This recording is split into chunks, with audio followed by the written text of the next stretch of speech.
Great. Get out of here, Deputy Mayor Bury, yes, please come up. Bill? Good company. This is your home? Yes, so, want me to do the honors? Please. I'll break the ice. So I want to thank all you guys for schlepping out in the cold and coming to my home in order to support this great candidate for City Council, Elvin Garcia. So, in the interest of brevity, and because I know that the clock is ticking and we have a cake over there, let me introduce Councilman Drum, who has a few words to say. Well, thank you, Bill, and thank you for hosting this for Elvin. I think it's really important that we've seen such a great turnout here tonight to support Elvin's candidacy. I started to get to know Elvin through his role as the liaison to the LGBT community for Mayor de Blasio, and I really like and admire the work that he's done. And, you know, being part of that de Blasio administration has rubbed off on Elvin, or Elvin has rubbed off on the administration. But it is a progressive, advanced thinking, forward-moving administration that Elvin was part of. And so I'm familiar with the work that Elvin has done, because prior to being elected to the City Council, I was a New York City public school teacher for 25 years, excuse me. Let me get all the years. And I'm also the founder of the Queens Lesbian and Gay Pride Parade. So I come from the background of having had street activism, but also being involved in the education system.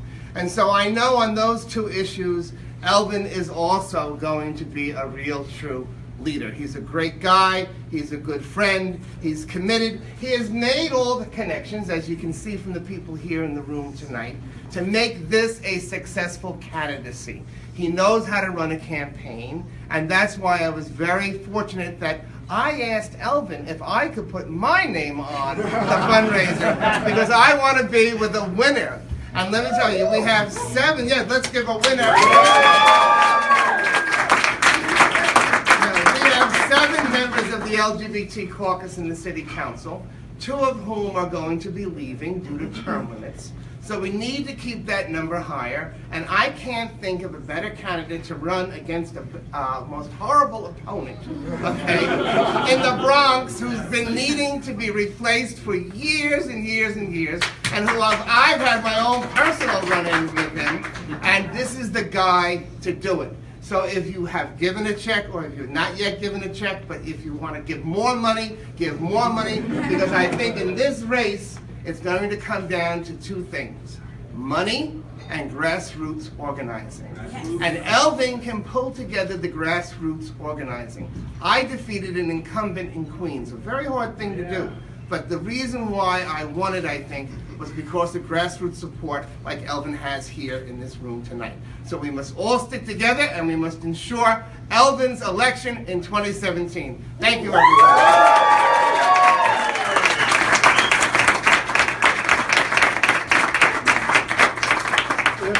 Raquel Batista and Charles Rez Gonzalez from our amazing host committee, please. Also, I want you guys in the space as well. You guys have been tremendous. I wanted to give an opportunity before I speak, to give a good friend of mine, Brian Downey, to say a few words. Thank you, Elvin. Thank you, everybody, for being here tonight. I'm kind of intimidated now because I'm going to be following the great Danny Drum, and in the interest of brevity, I, myself, the Irish Catholic, am rather long-winded, so I'm going to try and be as short as I can. And I'm very concerned about this race.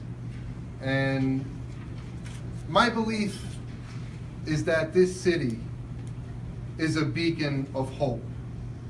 This city is a beacon of hope for people that come from all over this country, all over the world. I grew up in Bayonne, New Jersey. I was educated in Jersey City, and I was in a Hoboken scout troop. And I came to New York, become a police officer, to become the president of the Gay Officers Action League, to change an institution from within. And my organization has been doing that work for 35 years, and I'm very proud of it. And I'm very proud to have partnered with this man over the last year to accomplish many, many great things. But I came here from 1.5 miles away. There's people that come here from 1,500 miles away.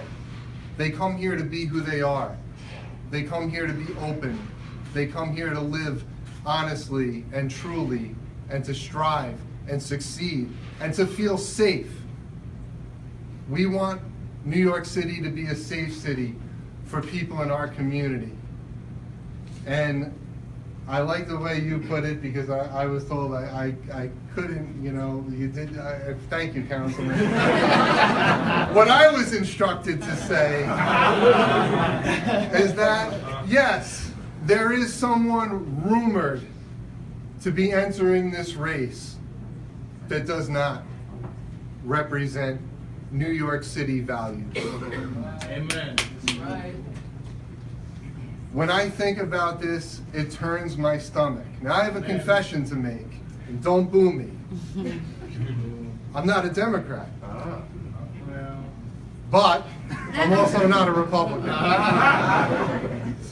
And my grandmother was the vice state chairperson of the Democratic Party in New Jersey under President Johnson. And I look at the Democratic Party and I look at the values of the Democratic Party: fairness, equality. How can we let someone that does not share in those values into city government to be a representative of this beacon of hope that is New York City? So what I came here and what I really wanted to speak to you tonight about is, I'm going to give you a little bit of a challenge, okay? Because like so many of you, I'm sure, that since Election Day this past November, we wake up to our social media accounts, friends, people we've known for a while, people we care about, with a lot of talk about Washington, D.C. And what goes on in Washington, D.C. is very important, and everyone here is monitoring what's going on in Washington, D.C. But we can't let a person that does not have New York City values into the halls of New York City government. So when you leave here tonight, every single person you know, every single person that's been 3, 4 social media posts a day about the president-elect, tell them about the fight in the Bronx. Tell them that we need to watch our own backyard. Tell them to go to Elvin's website and tell them $1,000 is great, but $5, $10, $20 helps. Go to those people. They're right there. They're in front of you. You know who they are. If they're that passionate about Washington, keep them passionate about New York, and let's help get this man, a fair, honest, impartial, decent human being, elected to this New York City Council.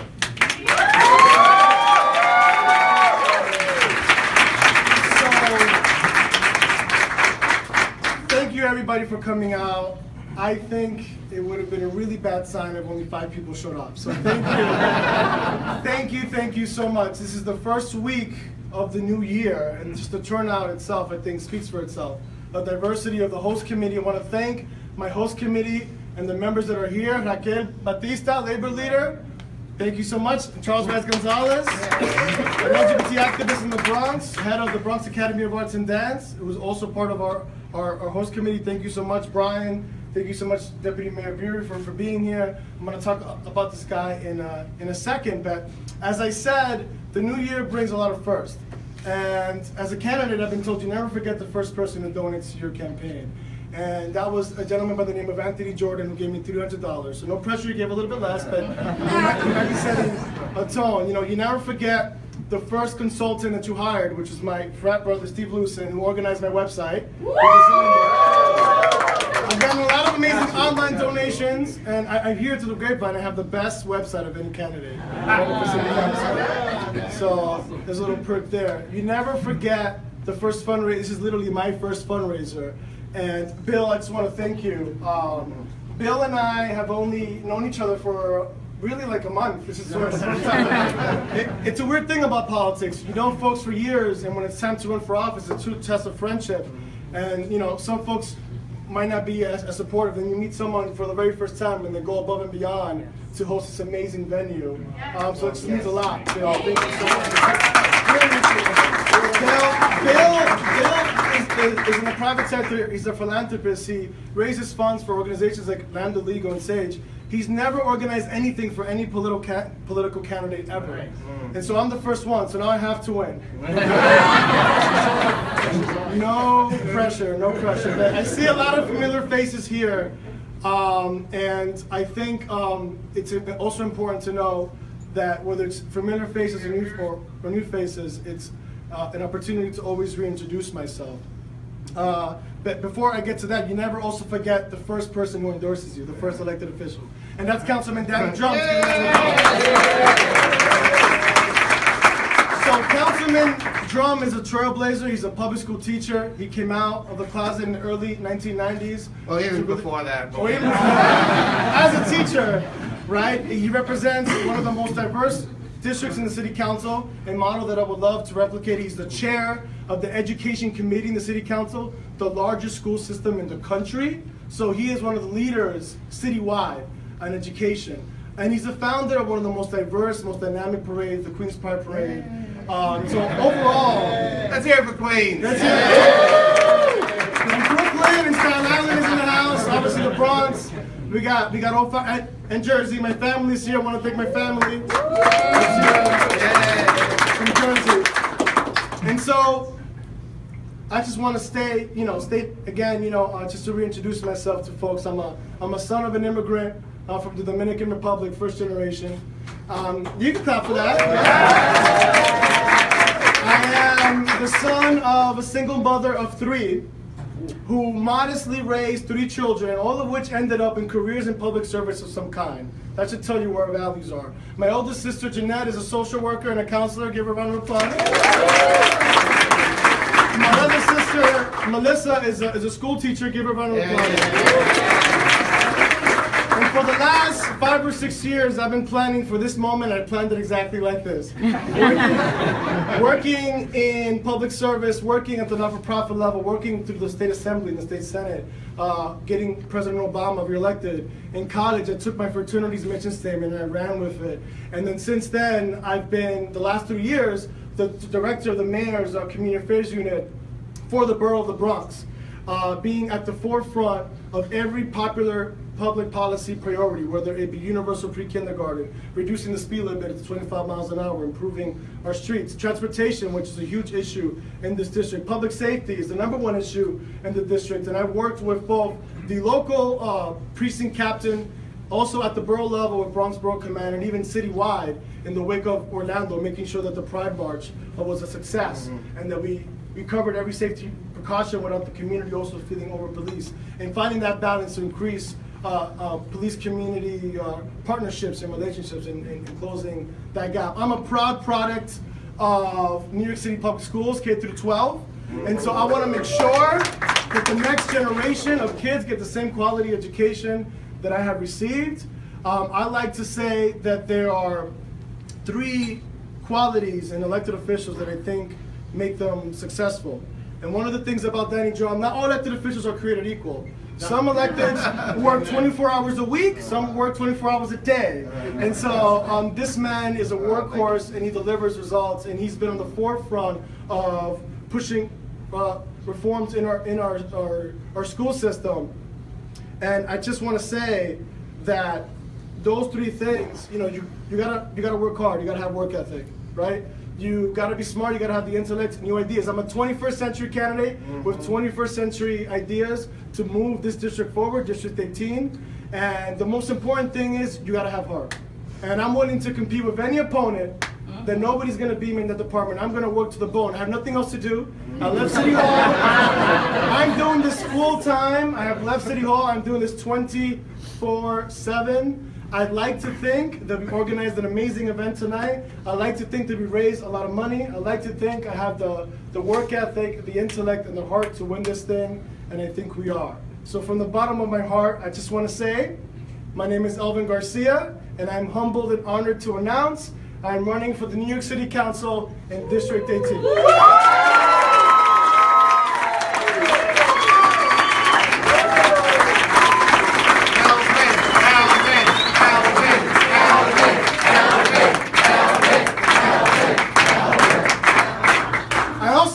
say you never forget the first person who you hire on your team.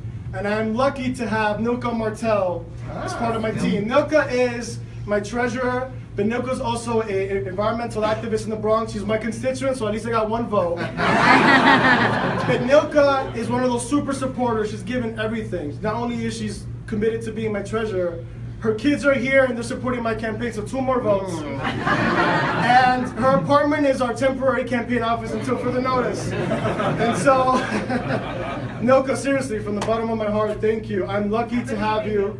I'm lucky to have other women leaders like Raquel Batista also supporting me, Juana Salamang, who couldn't be here. There are a lot of community leaders in the district, 80% of them are women. A lot of them are supporting me. I'm looking forward to talking more about that across the board. Let's enjoy ourselves, and I'm looking forward to one-on-one conversations. Thanks so much.